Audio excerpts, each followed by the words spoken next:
for you. Obviously, this weekend we have David Avanesyan versus Jaron Ennis. Also on the card we have Pistol Pete Dobson versus Jalil Hackett. Let's talk about those two fights real quick because obviously David Avanesyan was a former opponent of Crawford. So, what do you think about that fight? What does that fight mean for both fighters? Start with Um, Jalil Hackett and Pete Dobson. I had your little Hackett in camp actually, uh, with J Rock a few years ago. I like Jalil Hackett in the fight actually. I think that his pressure is going to be a little bit too much, and I can see him winning the decision. Mm. I think he's really strong. He has really good pressure. He's a dog. He might not be like as slick as some guys, but he really, really knows. He's a real well conditioned kid, and I just think that the pressure is going to be overwhelming. And he's a lot more physically strong than he looks. He's a strong kid. So I like Hackett in the fight. As far as Boots and um, David Avanesyan. Avanesyan, I think Boots wins a spectacular knockout. Boots is one of them rare kind of guys. Uh, some people are at their best when everyone is looking and when their best is needed. And I think they understands the assignment. I see him in the gym and his physicality. I mean, I watch him like push around light heavyweights, bro, and super middleweights. I'm talking about pushing them around and just hitting them with shots. And you would think he was the light heavyweight or the super middleweight. I'm watching him do it with my own eyes. His physicality is much greater than what we all realize. And when he hits a guy at 47, you know what I mean, with them 8-ounce gloves on, bro, it's bad for them. And I think Avanesyan is gonna get hurt. I would not be surprised if he stopped him within the first half of the fight. Now, do you believe that this is a tougher task than Cody Crowley? About even. Maybe a little bit. Avanesyan probably a little bit better puncher. I always thought that Crawley was too small. About even.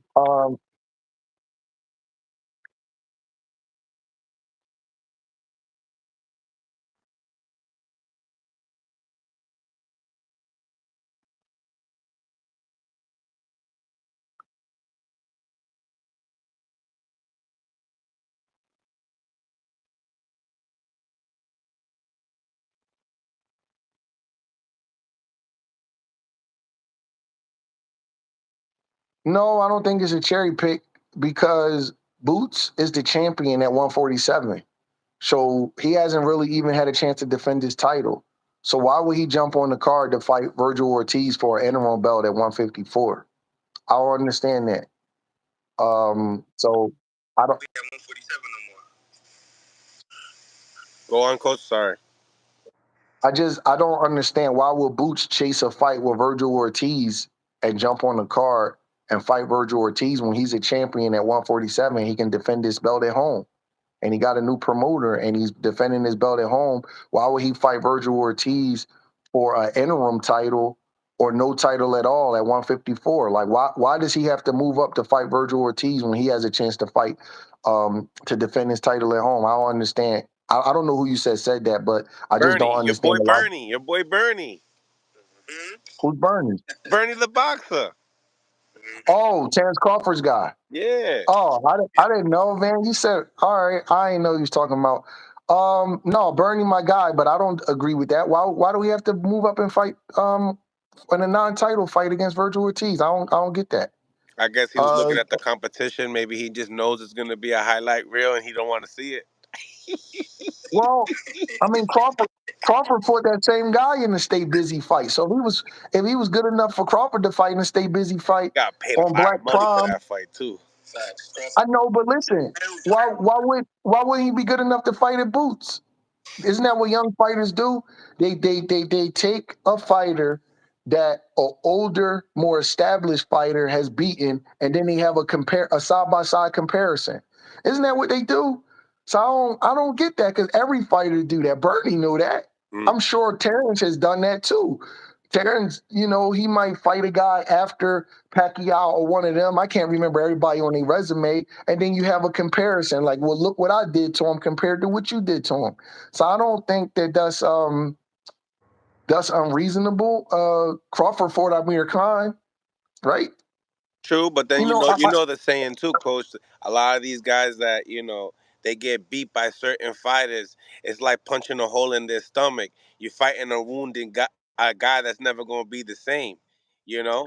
So well, let me say this. is that the case? Because we all know that if you Let, look at let me Crawford's say this. resume, he's kind of like messing guys up Let, too. let me say this. Let me say this. And I don't want it to come off like I'm a Boots apologist, but he lost his opponent for some kind of vision thing, right? Yep. Cody Crowley. Yep. Cody Crowley's undefeated, so he had to find an opponent.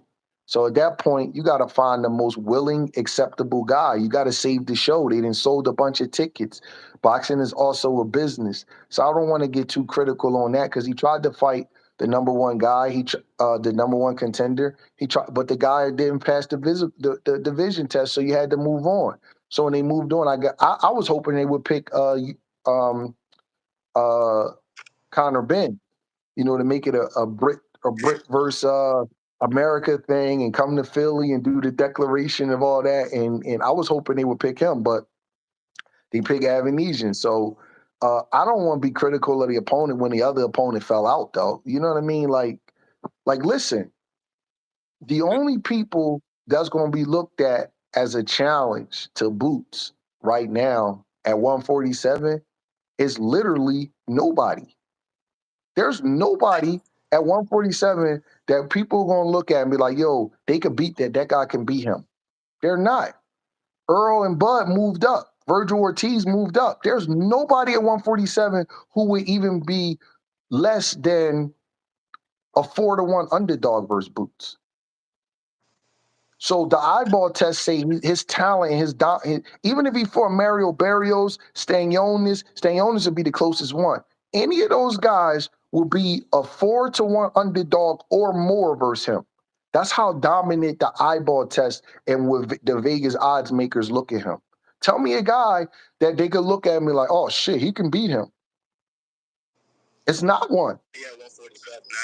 It's a this is a business, so I understand. But at the end of the day, right? Do you feel like at any means, like if he beats him, does he get any credit for it? Every time you get in that ring, you got to get credit for overcoming an opponent. Is it going to be like, you know, Earl beating, I mean, Bud beating Earl? Heck no. Let's be honest, it's not.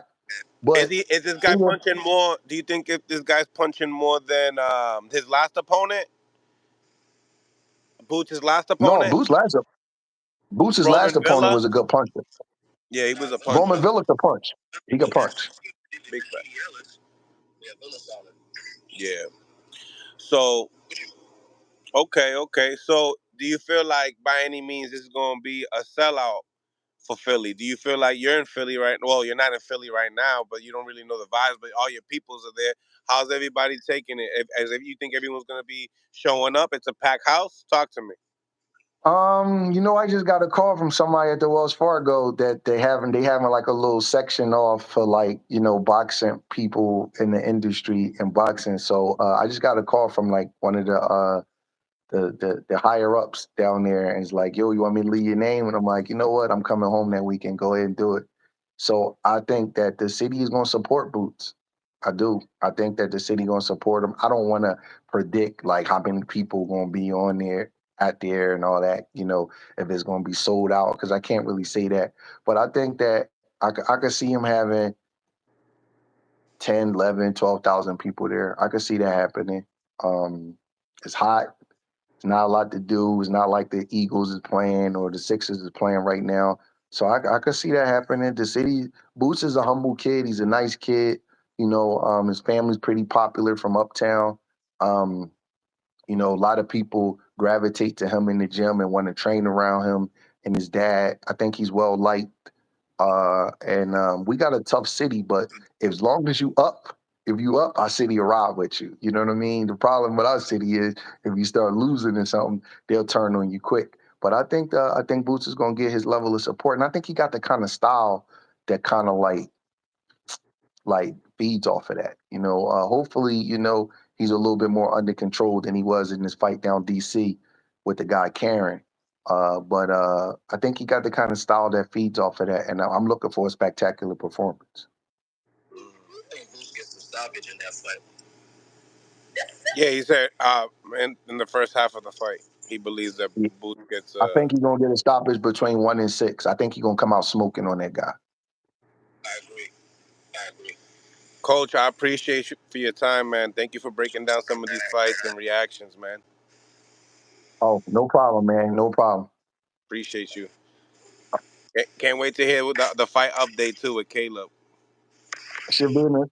I just got a text. The announcement gonna be next week. next week. All right, cool. Yeah. All right. Thank you for the the clues.